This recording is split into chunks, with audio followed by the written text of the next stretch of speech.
internationale. SeneInfo International.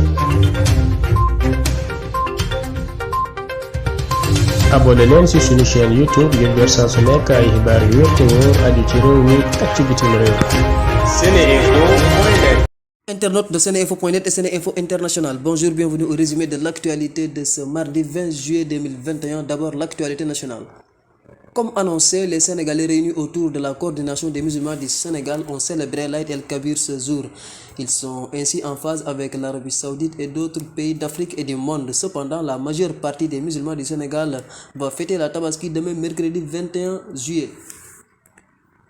La coordination régionale de la Jamiatou Ansaruddin, qui regroupe les disciples de Baye Niass à Dakar, sous l'autorité du Khalif Cheikh Mohamedou Mahi Ibrahim Niass et de son représentant à Dakar, Cheikh Mohamedou Amin Ibrahim Niass, a décidé d'annuler l'organisation de la prière collective de l'Aïd el-Kabir à cause de la propagation fulgurante de la Covid-19 au Sénégal et particulièrement à Dakar ces derniers jours. S'agissant de la situation du Covid-19, ce mardi, le ministère de la Santé a annoncé 902 nouveaux cas positifs et 280 guérisons. En réanimation, 36 patients sont internés. Hier, il y a eu 9 décès liés au coronavirus. À ce jour, 53 573 cas ont été déclarés positifs au Sénégal, dont 43 802 guéris, 1236 décès et 8 534 patients sous traitement. 617 834 personnes ont été vaccinées. Suite à l'agression du surveillant du premier cycle au lycée Sangué par un élève en classe de 5e, la sanction est tombée. Le conseil de discipline du lycée, après avoir étudié le rapport d'incident, le rapport d'audition de l'élève et le certificat médical de constatation de blessure du surveillant, a pris la décision d'exclure définitivement de l'établissement l'élève incriminé.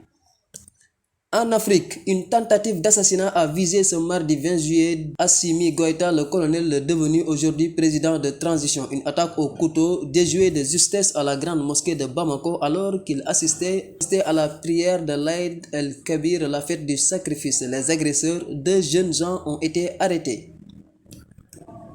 Le procès de l'ancien président sud-africain Jacob Zuma dans une affaire de corruption reprendra le 10 août prochain, a annoncé le tribunal de Pietermaritzburg mardi lors d'une courte audience en ligne. Les avocats de M. Zuma avaient plaidé que la virtualité des audiences privées leur client de ses droits constitutionnels, notamment celui de pouvoir consulter son équipe de défense avant de demander un report pour que l'audience puisse se dérouler en présentiel. Sur l'international, en Afghanistan, 2 roquettes ont atterri mardi matin près du palais présidentiel de Kaboul, provoquant d'importantes explosions sans faire de victimes, alors que de nombreux responsables étaient réunis autour du président à l'occasion de l'Aïd el-Adha, la fête musulmane du sacrifice. C'était tout pour aujourd'hui. Merci de votre attention.